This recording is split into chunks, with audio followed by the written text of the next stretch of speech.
నమస్తే. నేను మీ సతీష్. రైతుతో మాట రైతు కోసం నా బాట యూట్యూబ్ ఛానల్‌కి స్వాగతం.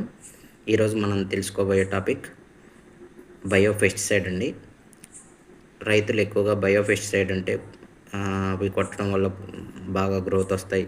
లేదు అంటే పంట ఖరాబ్ అవుద్ది అనుకుంటారండి. మీరు అవి అనుకునేది పురుగు మందులండి అవన్నీ. ఒరిజినల్‌గా బయో పెస్టిసైడ్ అంటే మీకు వర్టిసెల్లం లకానియా, బవేరియా బ్యాసియానా,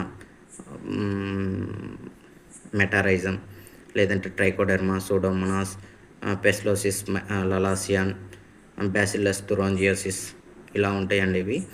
ఇవి మనం కొన్ని భూమిలో ఇచ్చుకున్న కొన్ని మొక్కల మీద ఇస్తామండి. దాంతోపాటు మనం వేప నూనె కానీ, కానుగ నూనెను కూడా మనం బయో పెస్టిసైడ్ కిందకే వస్తాయండి ఇవి. మనం ట్రైకోడెర్మా కానీ, సూడోమోనాస్ కానీ ఇచ్చినప్పుడు మనకి భూమిలో ఉన్న బ్యాక్టీరియా ఏదైనా ఉంటే ఈ బ్యాక్టీరియా చంపేస్తుందండి దాన్ని. అదే మనం మొక్కల మీద బవేరియా బ్యాసియానా కానీ, రిమైనింగ్ వేరే వర్టిసెల్లం లకానియా, మెటారైజం ఇలాంటివి ఇచ్చినప్పుడు రసం పీల్చే పురుగులు కానీ, మనం ఆకు తినే పురుగులను కానీ ఇవి చంపేస్తుందండి. కాకపోతే ఇవి పనితనం కొంచెం లేటుగా ఉంటుందని మన రైతులు ఎక్కువగా ఇష్టపడరు. తెలిసిన రైతులు కూడా దీన్ని ఎక్కువగా ఉపయోగించట్లేదు. కానీ దీన్ని ఉపయోగించుకోవడం వల్ల తక్కువ పెట్టుబడితో నాణ్యమైన పంట తీసుకోవడానికి చాలా బాగా ఉపయోగపడుతుందండి.